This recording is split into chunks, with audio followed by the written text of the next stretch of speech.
What's good, everybody? Welcome to Origin Story, the podcast that interviews creators about where they came from to understand how they got here. My name's Phillip Russell, and I'm with my co-host, Ben Thorp. Say it again. Ben Thorp. And today we are talking to Neil Jones, the creator of Aerial Knight's Never Yield. Neil goes by Aerial Knight online.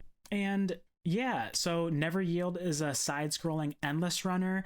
Think of something like Temple Run or Flappy Bird or Jetpack Joyride if you aren't much familiar with the genre. So it's a game where you're kind of running across the screen and dodging different obstacles through jumping and sliding and things like that. But Never Yield takes that a step further with expertly placed obstacles, as well as other kind of fine-tuned, precise gameplay, in addition to providing a narrative story. So, Neil calls it a narrative runner. And this was a really fun conversation, and Neil had so many insightful things to say about indie game development right now.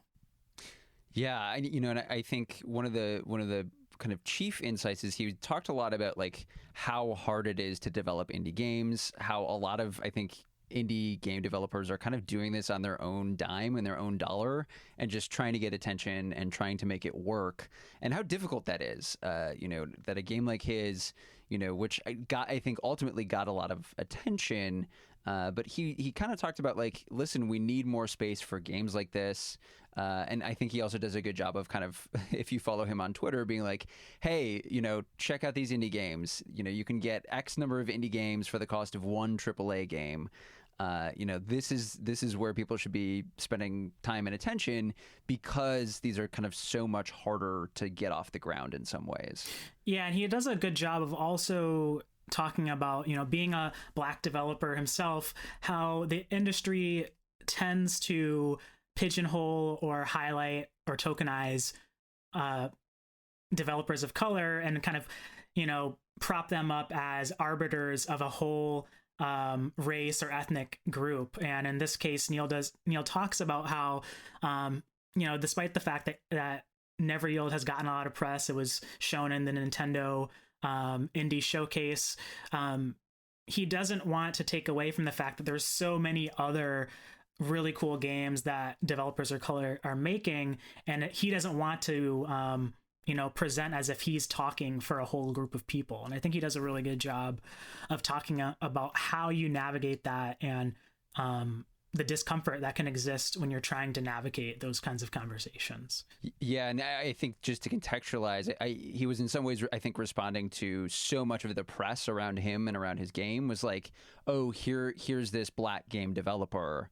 And I think he's really conscious of this, of being lifted up, and then like no attention going to other Black indie game developers who are also in the space and saying, hey, it shouldn't just be me up here.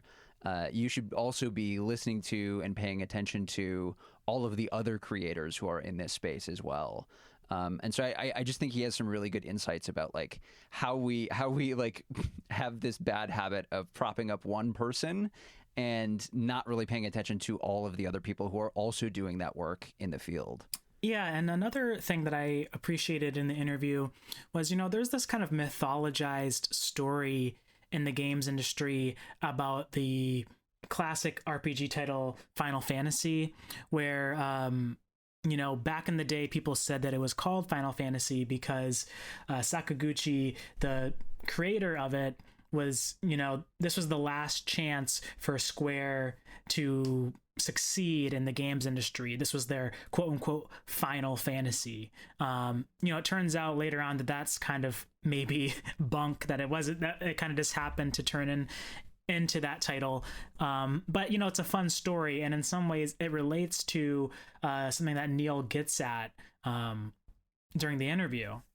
Neil talks about the development of Never Yield and how he'd been trying to make it in the industry for a number of years. He has the background and the skills, but as is the case for a lot of people of color across different industries, the doors are often shut against us. And he talked about how he made this game as a way to kind of give himself one last shot at this, and it took off in some ways. So that was just kind of an interesting story, and he goes more into his personal connection and his family's personal connection with the story, which is very much so, encapsulated in Detroit, and Detroit being a centralized place in this narrative and in this game he created. Yeah, and I think, just lastly to bring it back, that it's like the title, not accidentally, is kind of Never Yield. And so he kind of talks about this idea of just persevering and continuing to kind of throw himself out there, even though he felt like, I don't know if it's gonna work out. Yeah. Cool. So without further ado, we are going to present y'all with Aerial Knight's Never Yield and our conversation with Neil Jones.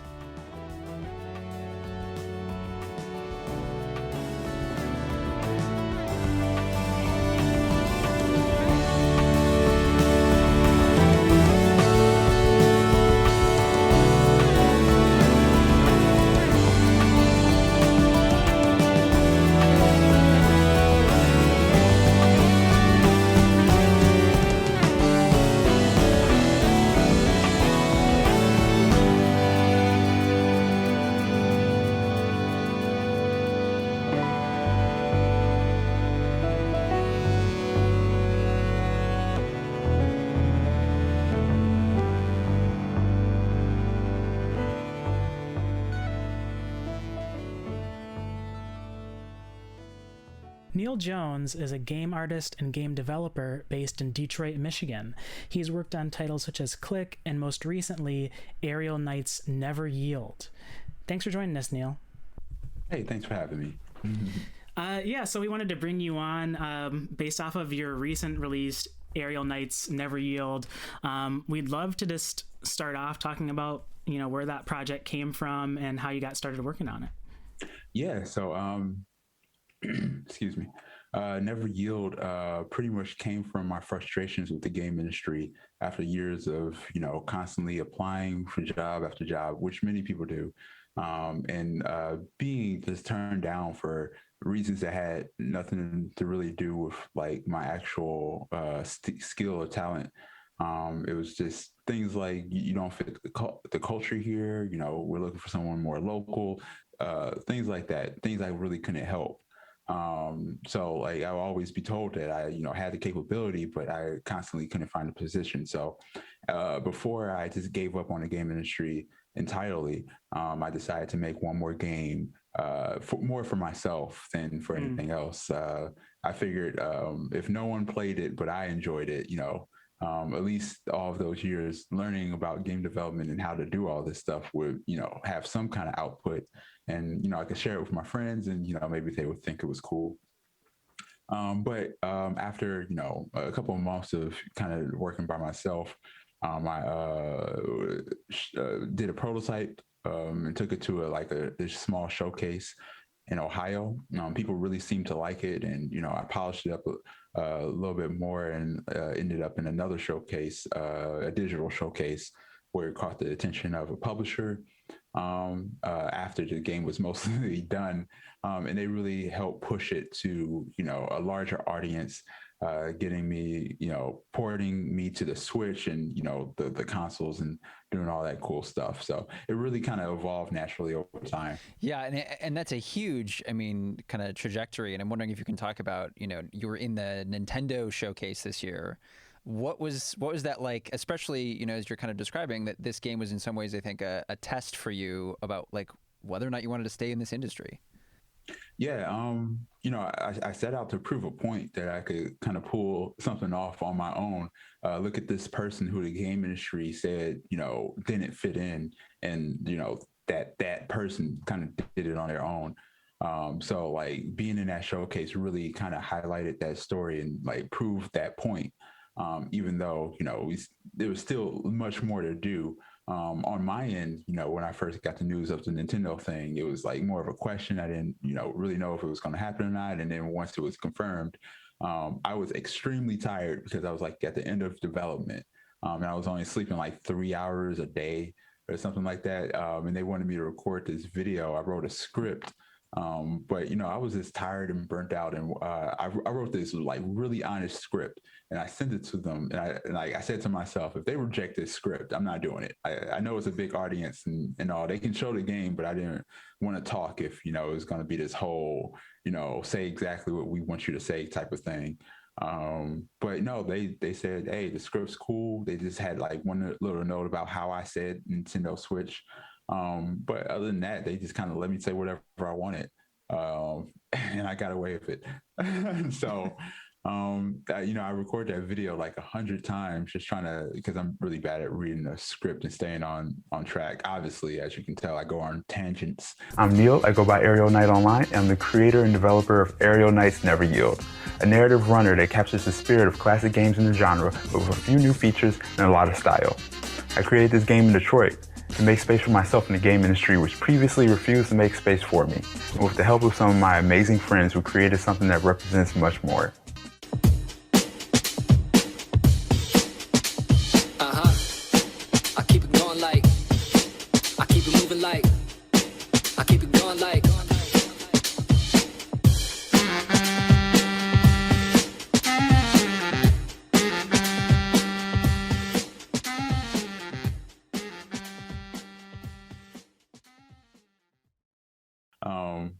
But no, it was really cool. People, the reactions haven't been what they have been, but Black people liked it, so that was all that mattered to me. No, for sure. I remember, I think it was the Game Developers of Color Conference. I think that was the name of it, that we met. And I remember just seeing Never Yield for the first time, and it was just like this euphoric moment of just kind of seeing this game. Like, Ben and I are both from Michigan originally. I'm from Grand Rapids, and for one, like, there are almost no games set in Detroit and Michigan in general. So it's, on one level, it's like that, and then also other than that one that we don't talk about. Yeah, exactly. And being like a Black guy myself, I was like, damn, I have to talk to this guy who's making this game all by himself for the most part. And no, it's interesting to hear you talk about, like, I'd almost call your description of coming to make Never Yield as like a Final Fantasy, like thinking back to like how Final Fantasy came to be, or it was like, this is the last chance or whatever, this is a personal project. And I just feel like there's been so much buzz and interest about the game leading up and then after its release, and I'm wondering if you could just talk about that. Like, you had this goal, and it seems to be like, there's so much energy behind the game. Yeah, like it was really exciting seeing people online talk about the game and be hyped about the game. I did my best to set expectations because people came out the gate saying, oh, this is gonna be like a Game of the Year candidate. I was like, no, just remember, one guy made this game like over some time, and I was like, I'm the biggest fan of my game, but at the same time, expectations. I knew I was just making like this small little game that was like really action packed and would do its job to kind of prove the point. Now the next game, if I get like a chance to do another one, I can kind of do what I really wanted to do the whole time with like a budget and all this cool stuff. So this is more of just like a really good test case. If you like this, buy it, support it, and then I get to make what I really want to make. Yeah, what has the response been like to the game? And what has that been like? I assume that there's now, at least with the buzz that we've seen, an audience for this. And so, like, what is the audience relationship been like, I guess? Yeah, like the fans, or I don't even like calling them fans. It's like the people who support me. There's the people who've like supported me in the game and stuff. They really enjoy the game. They understand what I was going for, and there's been some critiques about the game, which I completely agree with. I think that surprised a lot of people. People made comments like, "Hey, I don't like the slow motion in certain parts," and I was like, I pretty much figured a lot of people wouldn't like the slow motion because it's catered towards more accessibility. To get people into the runner genre, because there's a lot of people who don't like the intense nature of a runner genre. So I wanted to make it more accessible this round. And then if I got to do another one, then I would up the ante a little bit, because now we already got those people and they can come with us. So like I completely expected that. And there's things about, hitboxes. People don't understand how I made the hitboxes. So they don't really get that I was really trying to, like let the player slide with a lot of, if they were like a titch off of a jump or something like that, I give it to them, things like that, just making it more comfortable and easy and focusing on people playing it and finding it fun rather than frustrating. So yeah, like whenever like people come to me with, critiques and stuff like that, especially in the reviews, like most of the reviews out there, I'll sit there and like I'll message the person who wrote it. Was like, hey, thanks for writing the review. I completely agree. I wish that I had more time to do this, and that as well. But the point is, now that I've like proven that I can do it, like what's next? And who else is out there who's been constantly rejected by the game industry, who has a capability of doing something like this as well? Yeah, I mean, I really appreciate on your Twitter just how kind of honest and transparent you are about the game and the development of the game. And one thing that this is kind of making me recall is kind of leading up to the release, you had a couple of tweets about like coming to the price of what the game would be, given that like how long the duration of the game, and kind of figuring out all of that. And it makes me think a lot about like scope in games, and like, this idea of like having to justify, quote unquote, justify the price. And I think especially for your game, which is kind of like this narrative based runner game, a lot of people might assume that it's just kind of like randomly generated or something, like you're running side scrolling and then it's randomly generated objects and stuff like that. But that's not the case with this game. And I'm wondering if you could talk a little bit about how Never Yield is different in that way, and how you went about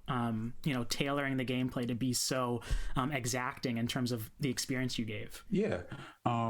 The first part about being super honest on Twitter, I just figured, if I say it and put it out there, no one can kind of call me out on it. Like, I was really unsure about the price and the length, because, the length of the game really depends on the person, how much they die in the game and how good they are at the game. I averaged it out to being about an hour and a half to 2 hours, somewhere in between that, or, above that, for people to complete the game. So I didn't know, the exact time. I knew how long it took me to beat the game, but, as a general early kind of, play testing, sending the codes out to people, I kind of got that feedback before launch. And I was, I didn't know how people would feel about it. I thought it would take people a little bit longer to beat the game. I was aiming for like 3 hours. But once I found out that number, I just kind of put it out there. I was nervous about putting it out there too. I said, hey, I don't know kind of what to do about this.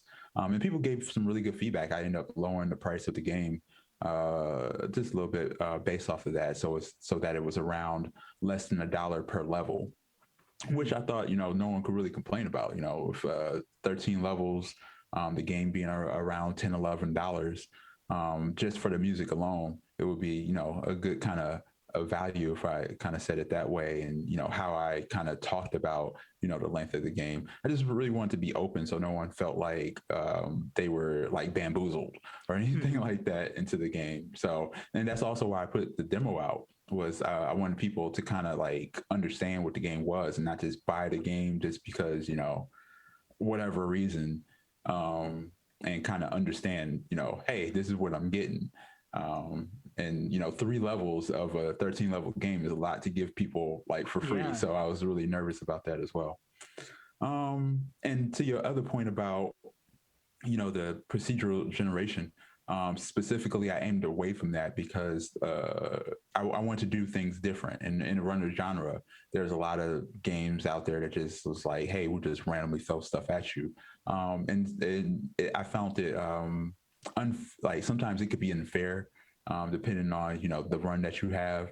So I wanted something custom that everybody experienced the same way. And if you want to memorize a level, then, you could do that. And it wasn't based off of just like a random generation. I wanted everybody to like feel like level 13, if you completed it, like that's on you, and everybody had that same experience. And I had to play the levels over and over again to kind of like make sure it felt right, so that your fingers were in the right place at the right time, like right after you did a crazy set of jumps and slides.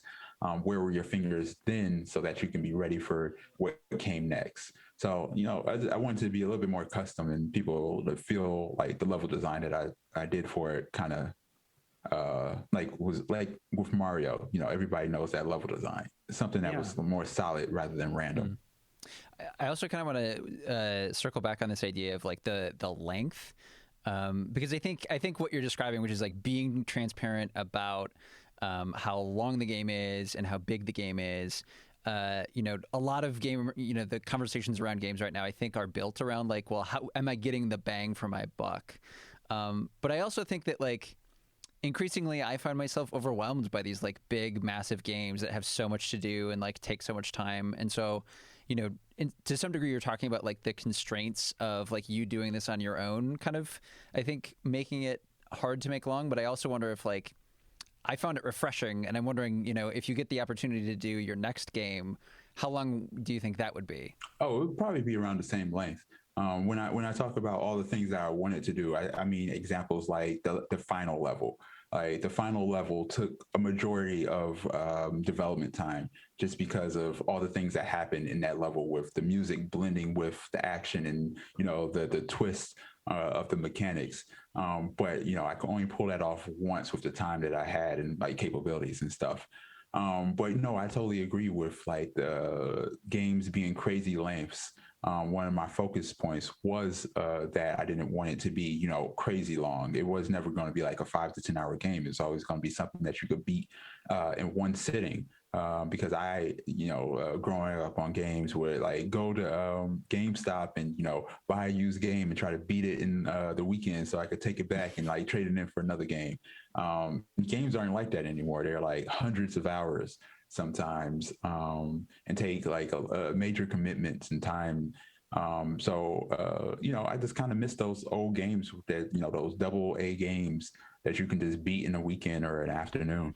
No, and with the constraints that you had in place with the gameplay, yeah, because I beat it in maybe 2 sittings, and I found that you had just the right balance of like surprise, or like what you're saying with the last level, like this really big twist on the mechanics. Like I think of a part that I really enjoyed was you're in the level where there's the guitarist and you're kind of like dodging the music notes.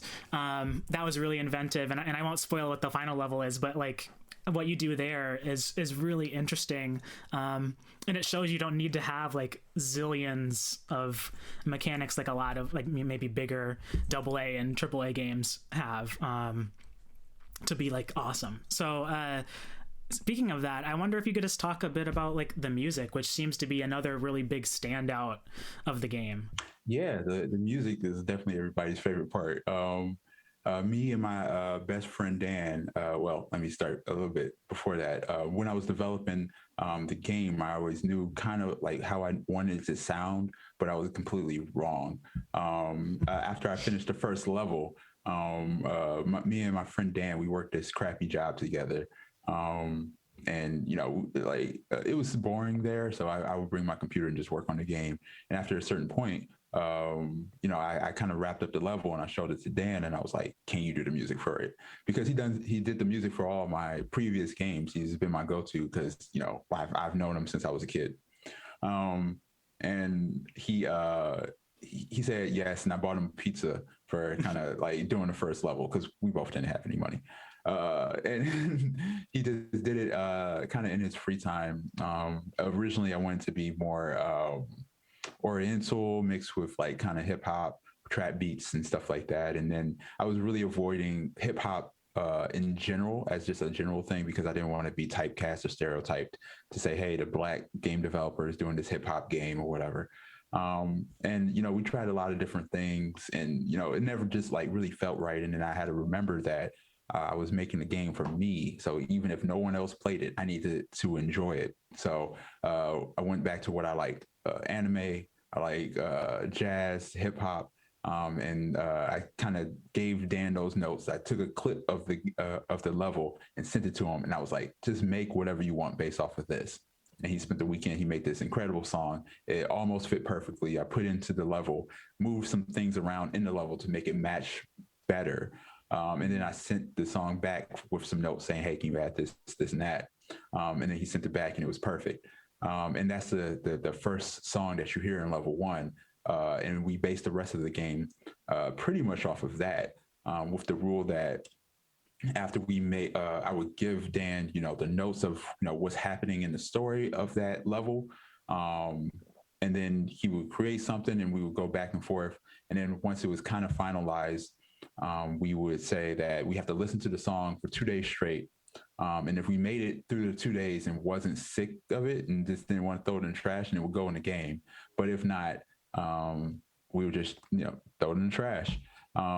And we threw a lot of songs away because they were annoying after a couple hours. So we found that rule really worked with people because no one really complains about listening to songs on repeat in this game. So yeah, that was kind of our method. Yeah, and the music is so standout, and I'm wondering how much, how tightly you were kind of tying the different levels to the songs, and was it the situation that you would take each level to him and then ask him to design music, or were you kind of designing and moving things around in each level to match some of the kind of musical cues that he was working with? Yeah, it was definitely a back and forth. So I would make a chunk of the level first, show him the level and tell him what was going on in the story. So he would have the mood and say, hey, strings are more appropriate here, or, let's slow the beat down, whatnot. But the pace of the character always was the same. So he had the beat of the character to always kind of match up to, or the tempo of the character. And then he would design something. I would give him my notes, and then, back and forth until he had something solid that we can put into the level and make sure it matched up with the level. And then I'll move things here and there to kind of make sure that it worked. The last level in particular took about 3 months because it's 8 minutes. It's a one time that is actually rhythm based. And there's a lot going on, and then the vocals as well. We had to reach out to Austin, who did an amazing job. The song was based off of Eminem's "Guilty Conscience" because it kind of goes from both of the perspectives in that point. And just blending all that stuff together just took a very long time, and it's the thing I'm most proud of.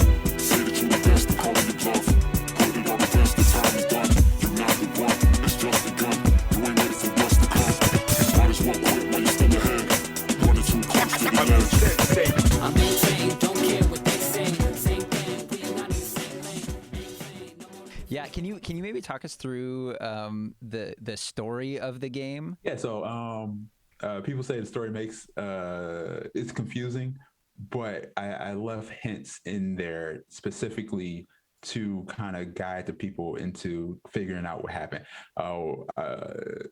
I watched people on Twitch play the game all the time, and a guy made it to the 3rd level and sit and watch the cutscene, and he said, "Wait, is this and that happened?" And he nailed the entire story before he even made it to the end, and I was amazed.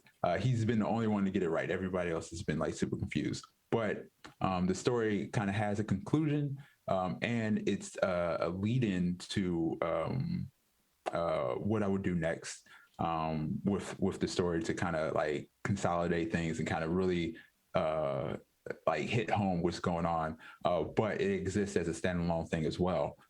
So if we didn't get to that, then people could pick apart what's actually going on and figure it out themselves.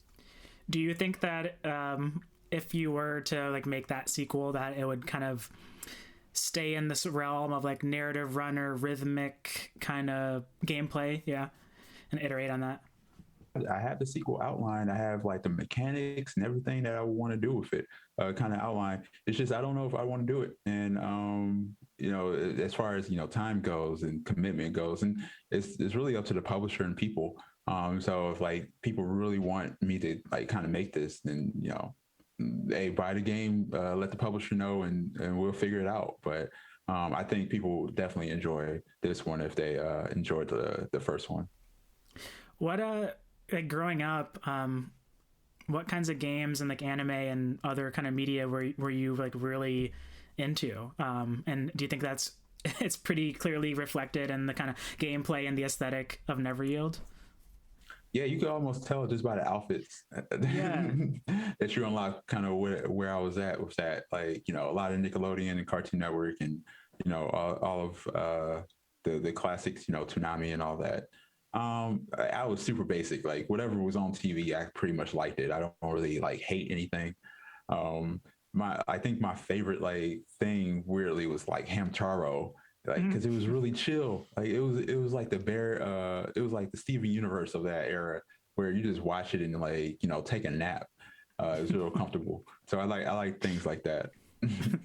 No, it's funny. I don't even know exactly how to describe it, but I feel as if like we're around the same age, and like I remember like Toonami and like Hamtaro and like all those like Dragon Ball Z, Gundam Wing, all those things that were kind of playing when I was in elementary, middle school, and I can definitely just like feel that aura in the game, even when it's like not just directly referenced. So that makes a lot of sense. I spent a lot of time trying to make sure that the feel was consistent throughout the game. So like I appreciate that. Can you maybe talk about the setting? It's this kind of futuristic Detroit, and also just kind of like how much of yourself is kind of embedded in this game. Oh yeah, so like it's not like a one-to-one representation of Detroit. It's just like kind of your fantasy of running through Detroit or something like that. Every level was like themed and inspired by certain parts. Like the early parts is the suburbs out in Royal Oak and all of that, and then you kind of make your way to the downtown area through like residential stuff and like really corporate-y looking like buildings once you get downtown. So it's more the general theme and the feeling of Detroit rather than like a one-to-one representation. I forgot the second part of your question. Sorry. No, and I'm just kind of wondering, because I've seen these other interviews that you've done, and it feels like a lot of your kind of own life is embedded in this game. And I'm wondering, you can talk about like, I guess, how what it's like to kind of create this thing that in so many ways is kind of embodying your perspective and your life. Oh yeah, definitely. So like there's a bunch of stuff in the game that people wouldn't even know unless kind of I told them. I think I could write like a whole book of all the references. But even the character himself was based off of like Axel Foley and my uncle who came to live with us when I was in high school. His name was Wallace, and I looked up to him so much when I was like a little kid because he was out in L.A. and he was like making movies and all that stuff, and then he got really sick and came back to Detroit, and he had diabetes and he lost one of his legs, and he had this really cool prosthetic leg that when he would walk around, I would just like be like, oh man, he's a robot, he's so cool. And that's where the like prosthetic leg in the actual character itself came from, was him. And then, for example, in the achievements, the final achievement, people always ask me, why is it called Call Me If You Need Me? And in my family, we really don't say goodbye. Like we're not like really mushy and stuff like that. Whenever we leave, one of us was to say, well, yeah, whatever, call me if you need me. And it's our way of saying, goodbye, see you later type of thing. So just like small stuff like that. And things in the background and, the outfits the characters wear, like,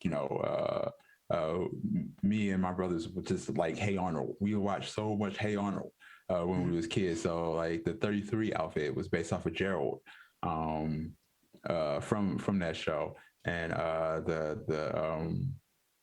the Bozeman outfit was based off of Chadwick Boseman because like everybody looked up to him. And then like I was like in the middle of development or towards the end of it when that happened to him, and I was just like so messed up. It messed me up so bad. I felt like I just wanted to do something, even though I couldn't do anything. So I made that outfit. So yeah, just a lot of small references. I would have to like kind of like play a level and just draw on the screen and be like, oh, this is where I got this from and that from and this from.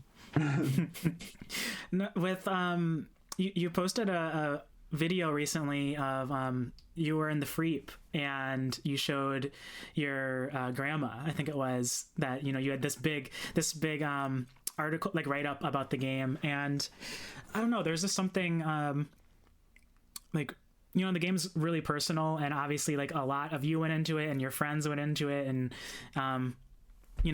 all the game developers we've talked to so far, everybody makes a point to talk about like game development isn't easy, like it's not, and everything, if I could do things differently, I'd add this or I'd do this. I'm just curious, like now that the game is out, people are playing it, all that's great, but like how does it feel for you and like your family to like kind of have this kind of like artifact of like not only you but like your uncle and things like that out in the world? Yeah, so like that, my grandma, people don't know, but my grandma's kind of like a Detroit legend that no one talks about. She knew like everybody in Motown. She like ran these bars and was in charge of like some stuff with the Detroit Lions, and she she gave up a lot because she had kids, like a girl and two boys, and they all passed away, and then she raised me and my brothers, a boy and two twins, just like the ones she lost. And she kind of raised us and like gave up, all of her restaurants and stuff like that to take care of us, and such. And she knew the struggles, kind of I had growing up, and, she always kind of said, hey, whatever you do, you're going to be incredible at it. And kind of like believed in me when like nobody else like had a reason to. She's not on the internet at all. She knew nothing about what was going on. I was like, hey, grandma, instead of applying for jobs, I'm just going to make my own game. And she was like, hey, go ahead, baby. Do. If you think it's a good idea, then, I'm right there with you. And, I would tell her about, hey, it's doing well. I showed her the Nintendo thing. She was like, oh, okay, I don't know what this means. But she reads the newspaper. So when the Detroit Free Press reached out and said, hey, we want to do a little article about you or whatnot, I was like, oh, this is my chance. I was going to get my grandma. So the article came out. I didn't know they was going to like do a whole 2-page giant thing. And they did. And I saw it and I like bought a couple copies and I took it over there. And this was like her first time kind of really understanding that, I pulled this off. So like, that's like, I never record her, but like I record this time. And then like, she like, you could feel it. She was just like, oh, I was right about this little boy. And, like that was all I kind of needed. I was like, hey, if this sells nothing, I'm good. Yeah, that's so funny. That's so funny, especially because it's like, the Nintendo to some degree is like a much bigger deal, but because it was the Phillip, that was her end to be like, oh yeah, like he really did it. That's so funny. Yep, and like she sleeps with that newspaper. She dang, she has it under her pillow. So I was like, hey, I pulled it off. That's kind of all I needed. I don't even need to do anything else. Yeah, so I know that since Never Yield came out, you've gone on to work at Unity, and I'm curious what that experience has been like now, finding this job in the industry, and what you're up to now. Yeah, I'm just helping out with a couple things. I don't even know if I can talk about like specifics, but it's really cool. Everybody's really nice there. I started there like right when I finished development because all of development, I pretty much had two day jobs while I was making the game, and then COVID happened and I had some downtime to kind of really, go in and just focus. But, I didn't make any money off of his game because it was made for $0. Like people kind of forget that like there was like really no money put into it. When I got a publisher, they kind of paid Dan for doing all of the music because that was one of my kind of requests. I was like, hey, he did all this music for like pizza and food. Can you kind of like make sure he's compensated for it? So they paid him out. They kind of made sure all this stuff was lined up for porting. Xbox reached out to kind of like help pay for like the porting to all the consoles. So, kind of everything like all the funding that was needed to make sure it kind of came out on everything was taken care of. But like the actual development and making the game itself was pretty much done with no budget. You know, again, I go on tangents. I think I missed your original question. No, I think that's great. I was just curious about Unity, but I'm sure like there's a lot you can't talk about, you know. But you know, once I finished development, or was close to the end of development, you know, Unity reached out. They kind of just wanted feedback on, you know, someone using Unity, and then they, you know, had an opening and they, you know, offered it to me, and you know, it was a lot of back and forth, and I was really unsure about it at first, but I just wanted to make sure that I could continue doing my own thing with indie development. And you know, once they reassured me that I could, you know, it was really easy to kind of make that decision. One other thing I wanted to ask you about the game. So it's interesting you were talking about like wanting to make it something you could play in one sitting. Because I found, so, you know, most games you die or you fail and it'll be like continue, and yours with the never yield made it really hard to quit, because I never wanted to be like, yeah, I'm going to yield, like I'm going to give up. And so it's like every single time I was like, well, no, I can't, I have to keep going, because yield in a way is like functions, it felt like as like a taunt of like, you're going to yield. And so I'm wondering if you can talk about like that end design that way. Oh yeah, so that was really random. When I kind of came up with that, like I came up with the name of the game first. And I changed it a couple times. I kind of settled on Never Yield because I was like, man, this just sounds so cool. So after I made that the name of the game, I got to designing, you know, the menus, and you know, before it was like quit or, you know, continue. But then I was like, man, I really can't miss out on the chance to say never yield at this point, and kind of make it like a full circle thing. So, you know, I didn't plan it that way. But, you know, once I saw that opportunity, I was like, oh, I got to do this. Is in the Midwest, or more specifically in Detroit or Michigan as a whole, like, at least when I live in Seattle now, and I lived in Michigan most of my life, and there was like no inkling that there was any kind of game development, like major game development happening. I'm curious, like, what's the scene like in Detroit, and like, do you have like other kind of people that you're linked in with, that kind of you do like little game jams and stuff like that, or? Oh no, yeah, you were totally right. There's very little game development up here on a large scale, but there are a lot of like smaller indies like myself that are scattered throughout the state. But there's a group in Michigan or in Detroit specifically that we all, you know, kind of help each other, you know, figure things out. We meet up at the local colleges that teach game development, and kind of like just take advantage of their space sometimes. And kind of just like have meetups, and, you know, sometimes we do small game jams. If anybody's interested, it's called, you know, Michigan Game Devs. So, you know, you can just Google that and kind of find them. But, you know, it's really random and cool that, you know, as my game came out, 2 of their games launched alongside mine. So we kind of all kind of hit the finish line at the same time. One was called Wave Crash. So you should definitely look into that. It's really cool. I've been trying to think about how to frame this, but I think I'm wondering about, like, you know, when you think back to this game, what is a moment in the development process as you were doing this that is gonna stick with you, you know, long after this game is out there in the world? Oh, definitely hearing the Level 13 song for the first time. Because, you know, you work on things, bits and pieces. You know, we got the beat together, then we, you know, reached out to like Austin, and he did his vocals. And then I, you know, combined them and then threw it in the level. And then like hearing and seeing all that together at the same time, I was like, this is what I like been trying to do. This is what I want to show people. So like once I first saw that and heard that, I was like, man, this is perfect. And then Austin's lyrics like perfectly, you know, say what those characters in the game are going through, and it mirrors what I was going through when I started the game. just like me and my insecurities about, am I good enough? Like, how can I prove this to myself more than, anybody else?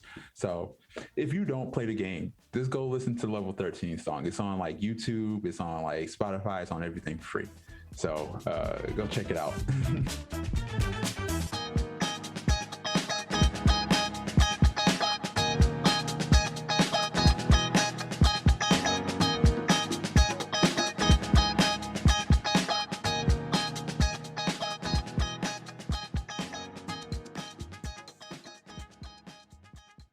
Is there something we haven't asked you that you, wish people asked you more about this game or about this experience? I'm cool for whatever. I'm just happy people, kind of care about the game and want to talk to me. But what I have been bringing up a lot is that in game development itself, it's like a lot of times game developers, especially developers of color, are like pitted against each other, like for that kind of spotlight. And I've been trying to make it a habit of breaking that whenever I can. So me and Justin from the Mix got together and we made this freshman class list of indie games created by Black creators, specifically Black creators, and with Black characters. And we put this list out just to, as both of our games were coming out, like the day after my game launched, we put this list in this cool poster with all of these characters standing together to support each other, to kind of like prove an additional point that even though, one person's being highlighted, they're supported by all these other people who never have been seen or like paid attention to. So I try to, I feel like I got the juice right now and I have a little bit of attention placed on me because of, the game. And I just kind of want to take that opportunity to kind of spotlight the people who always are ignored in the grander game industry. So if you're listening to this, if you played my game, if you like my game, if you don't like my game, just look up the Mixed Freshman Class on whatever, and it's like you should see articles pop up for it. And it's this cool poster with my main character, and it's surrounded by all of these other game characters, which games have came out this year or are coming out in the next couple months, so that you can wish list it and like look at it now. And all these creators are really talented, some way better than me. So check that out, check them out, support all this cool stuff we're trying to do. Yeah. Do you mind talking about that just a little bit more? Like this idea that, I guess the industry is basically picking one Black dev and then only kind of highlighting them, as opposed to, hey, look, there's actually all these other games. Yeah. Can you talk about that? Yeah, I think I feel like I just got kind of lucky. I was in the right spot and right time with the right story, that people wanted to kind of like hear that at that point in time. And other people, they just kind of made a cool game and they want to show it off. And it's not that they're new at this or anything like that. They've been doing this. There's plenty of games out there made by Black creators that have been overshadowed. Even myself, like if you look at the PlayStation Store, from the time my game came out to now, like it's pretty much been buried. There's like a lot of cool games out there, but there's been a lot of support for my games and other people's games as well. So we try to make sure that we're still seen and heard from, because a lot of us like have the same story that I had with not finding a place in the game industry. So kind of taking it upon themselves to do it themselves. So yeah, we just kind of Black game developers have never like asked for a handout. We never said, give us this. We always said, give us the chance or give us the opportunity to do this. So, just look at the games. I'm not saying, hey, just buy it just because they're Black or anything like that. I'm saying, hey, check it out. If it looks cool to you, support them. No, for sure. And I think, in a lot of your interviews, you've done a good job of kind of pushing against a lot of like this inkling that, in journalism or PR of like, hey, here's like this one Black person that's going to be the monolith or like the representative for all Black people in the industry. And instead, like using this platform to be like, hey, like you just said, there's zillions of us out here, doing the same thing. And no, I just really appreciate that as like a Black gamer myself. So yeah, thanks, man. Yeah. And And I almost want to, I was like, you know, because we were reading a lot of these interviews that you were doing, and I had this vibe where I was like, I almost feel like, because basically every interview would ask this question about like, what's it like being a black dev in the industry? And I was talking to Phil, I was like, I feel like he's getting frustrated by this as question. it goes, like as it keeps coming, it seems like he's getting tired of getting asked this question every single time.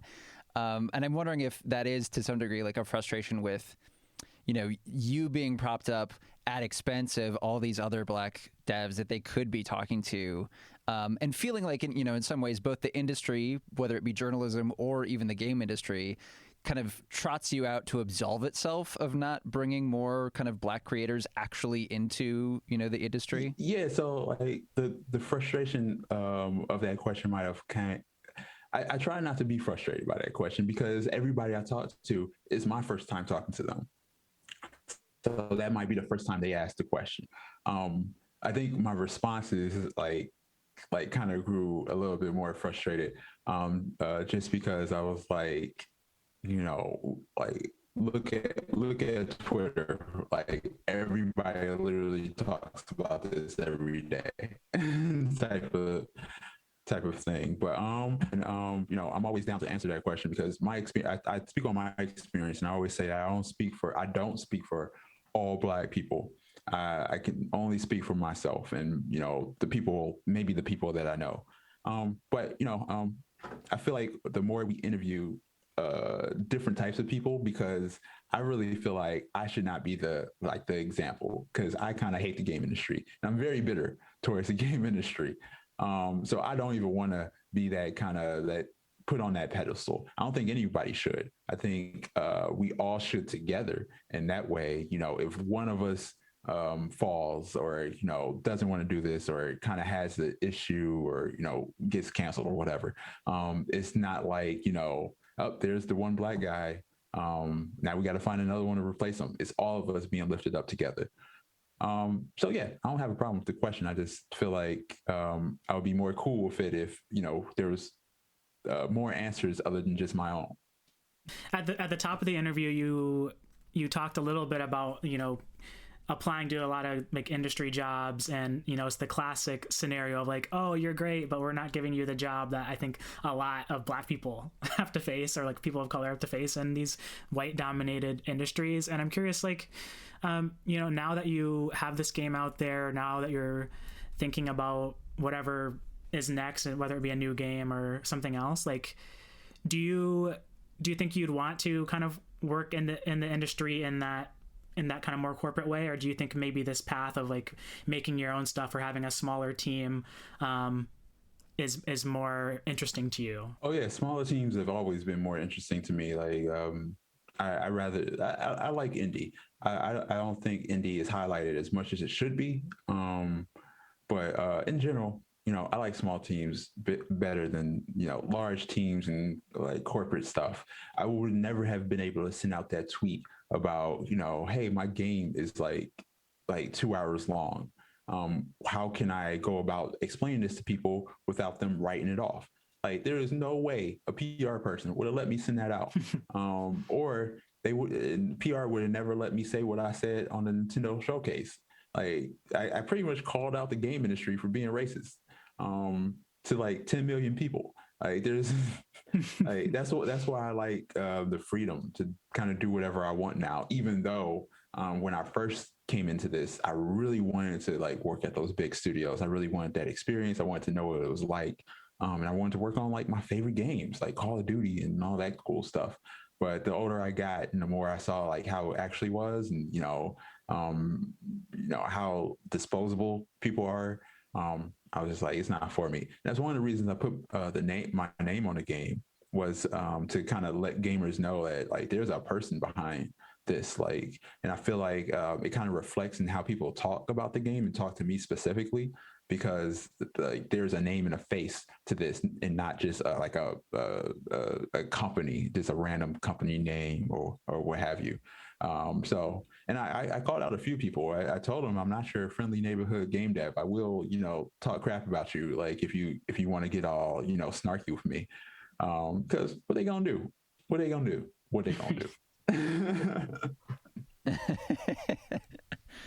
Right. But you're saying, that isn't really available to you if you're working for a big studio that has to worry about, PR for millions of people. You put out this tweet recently about the role of things like Game Pass in helping to support indie games. And I'm wondering if you can expand on that just a little bit more. Yeah. So, I came from a gamer point of view a while ago. I was like, man, I just like, having games individually and whatnot. And, I wasn't really, sold on the whole, Netflix type of model where you kind of just buy this one thing and then you have access to these games. And I didn't know how, the money flow worked for the game developers. But, after seeing and talking to a lot of like developers and like the frustrations with, pricing and making sure that people were playing your game or, you even had like or made your money back from, development. Like me, I made this game, I made like these levels and all of this stuff, but I wasn't sure if people were going to even play my game. So like with Game Pass, if, you can get that deal, it kind of pays for development. Just like the Epic Game Store. I love the Epic Game Store and what they're trying to do.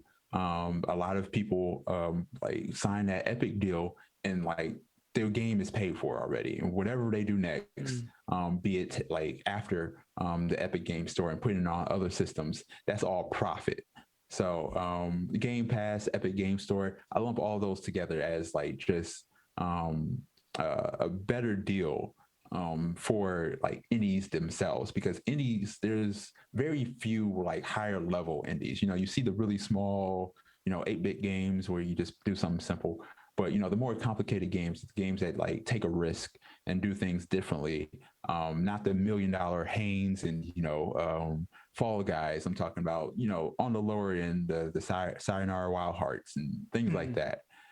Those type of games is like really risky to do anything different or, kind of put yourself out there. And then if you don't stand out, then, that's really risky as well. So it's not really worth it to make games really, because there's no money in it unless you like get a hit and, is really random. So something like the Netflix model where, people can just make stuff and then, have it paid for before they even like kind of throw it on like multiple platforms. I don't see that as a bad thing. And I think gamers themselves need to kind of realize, hey, do we want these things? And if we do want these things, then we should kind of support, these other methods of getting them if we don't want to pay for them, because there's a catch-22. They don't want to pay for the games, but also they don't want, any exclusivity deals or anything like that. So I'm like, you can't have both. You got to pick one. And I feel like Game Pass and, signing deals like, Epic Game Store and stuff like that, it's kind of a middle ground. Yeah. I just found that really interesting when you tweeted that out, because I'm thinking about another tweet you had where you're talking about how I wish people would just, if they didn't know something, they just say, it's okay to not know. And, I was watching like a podcast talking about games, and like I think one was talking about Cyberpunk. And they started talking about, oh, they should have coded it like this or designed it like this. And I was like, nothing about the struggles they had like making that game, or saying, oh, the graphics on this trash can is terrible. I'm like, there might be a reason for that. Like, you don't know. Or like, I would never fault somebody for saying, hey, I don't know what's going on, but I don't like it. That's cool. You don't like something, cool. If you don't know what happened to get it to that point, cool. Don't make something up, because everyone listening to you is now dumber because of you. And like from a developer point of view, when y'all say stuff like, not y'all, but the overall y'all, when games media say stuff like that, we're just like, these people are stupid. They don't understand. And it feels like we're really disconnected from you all when we should all kind of be working in the same form of reality. No, I think that makes a lot of sense, because this probably isn't unique to games, but for some reason I feel like the games industry, like gamers, have so many opinions on like how the product is made without having any experience making any games, and they're very vocal about it. And yeah, I'm wondering if there's some way where we can get to a place in the industry where there is like a bit more of like you're seeing how the sausage is made, so to speak, where like we can if there's more like idea of how games were made, maybe there would be less like people pretending like they knew what they were doing. Perfect example for my game, which, I don't fault for people for not knowing, but, they should say, I don't know. The people complain about the hitboxes in the game. What people don't know, there is no hitboxes in my game. There's actually just a wall in front of every obstacle, and it just checks to see what you're actually doing. It says, hey, are you jumping? Are you sliding? Are you vaulting? If you are, then you get past. If not, then you fail. And it's just that simple. Now, I could easily go on Twitter and like make a video showing people and breaking it down, but no one's ever asked. They just like say, oh, the collision boxes are off. I'm like, you could have just asked me. I could have told you how it works. Yeah, and so I almost wonder if like you're both saying like for gamers and maybe even particularly for games media that you wish there was like a degree of like maybe awareness of game design before firing off or saying XYZ about I'm completely fine with people not knowing. Like if you don't like, I spent years trying to understand this and figure out all the terms and stuff like that. And some games media come from like making games themselves, so they can speak on it. But I'm not like a doctor, so I'm never gonna speak on the inner workings of diabetes or whatever. I'm just gonna be like, hey, I don't know nothing about that. We should probably look that up. Stuff like that. Just acknowledge that you don't know everything about game development. And a lot of people do that. I'm just saying there are individuals out there who kind of say, hey, game developers are stupid. If I was making this game, I would have did this, and that. But they never have for a reason. Sorry, I'm really like real salty about that kind of stuff. No, I mean, I think a perfect example is we were interviewing Greg Kasavin, who's the creative director for Hades, like a month ago, and he talked a bit about like how hard it is to develop games. And one of the things that was really interesting for me that I never would have expected is he was talking about how like menus in games are like really hard, and it made me think of like Persona 5 and like how like robust those menus are. And like, that's like there's a lot that goes into that than more than most people would think. Yeah, because you got to predict what people will want. Like for my game, there was one review. He really liked the game, but he said is really stupid that there's no option in the menu of gameplay, like once you hit pause in the pause menu, for switching out your outfits on the fly there. And I said, how would I even do that? I don't even know how I would do that. I got an idea, but I was like, how would I think that people want to do that in the pause menu rather than going back to the main menu or kind of like finding like an outfit shack or something like that where they can switch it? I was like, how is that like a super obvious thing? Like, especially like during the game development when you're worried about everything else. So, it's stuff like that, which I don't fault them for. And I don't think gamers themselves, like not games media, gamers separate from that. I don't think gamers themselves need to kind of worry about knowing all of that stuff.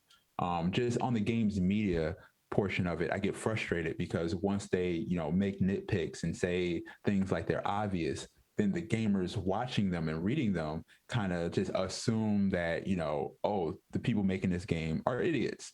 And that's where the toxicity between game developers and gamers themselves come from, where gamers can get like real brave on Twitter and start like harassing developers and saying whatever they want.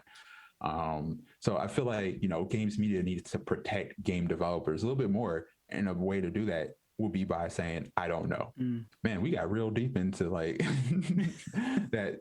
Yeah. You know how you tweet about something because you're frustrated and then you kind of forget about it. And then somebody brings it back up and you're like, ooh, yeah.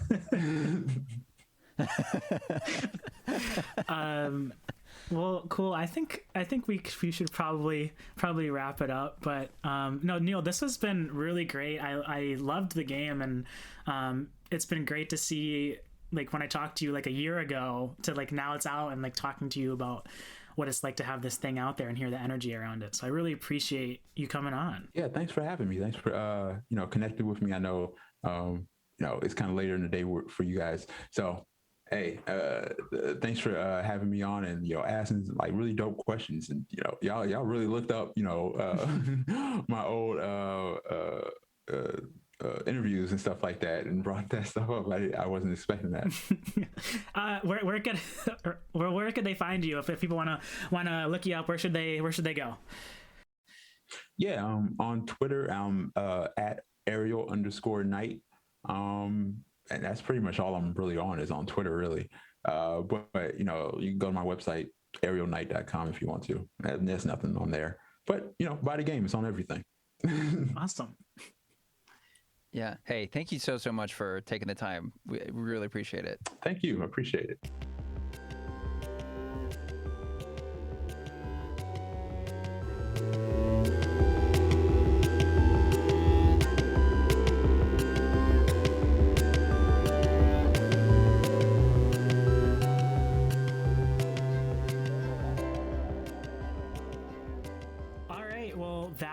Our conversation with Neil Jones about his game Never Yield.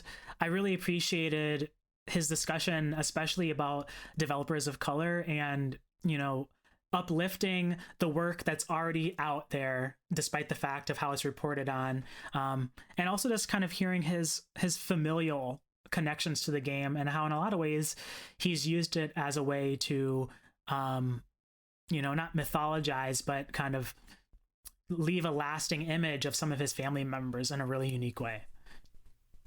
Yeah, I think in some ways we had the benefit of coming to this conversation a little bit later, that it was like you could look through, and you and I were having conversations around all the coverage of this game, and feeling like, oh, hey, I feel like he's maybe getting frustrated by the way that he's getting pigeonholed maybe in this way of, oh, hey, what's it like to be a Black creator in this space? And everybody asking him that question without then also asking who else is in the space that we should kind of promote or think about or talk to. And so, yeah, it was interesting. And I think it continues to be interesting as we do kind of our research to prepare for these interviews and then be like, like this question's happening a lot. How do we want to kind of try to reframe some of these conversations? Yeah. And he does a good job of, he had a moment in the interview where he essentially is talking about acknowledging when you don't know. Right. And yeah. I think especially in games journalism, there's a tendency to talk about games and game development from a place of knowing, where at least if I'm speaking for myself, I won't generalize for all of the journalists out there. It's not like I've ever developed a game, right? I have a cursory understanding of it.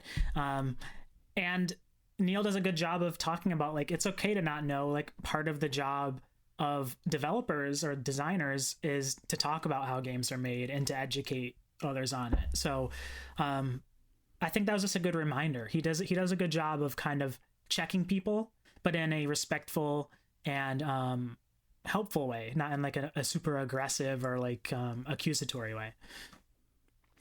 Totally. And I also just really appreciate, I think with a lot of these conversations, it's as you could kind of hear people getting more comfortable as they get towards, the half-hour mark or the 40-minute mark. And, when we started to get there, it's you could really hear him being like, all right, I'm actually ready to have X conversation. Or, I really want to talk about Y. And it's exciting, I think, when the interview opens up in those ways.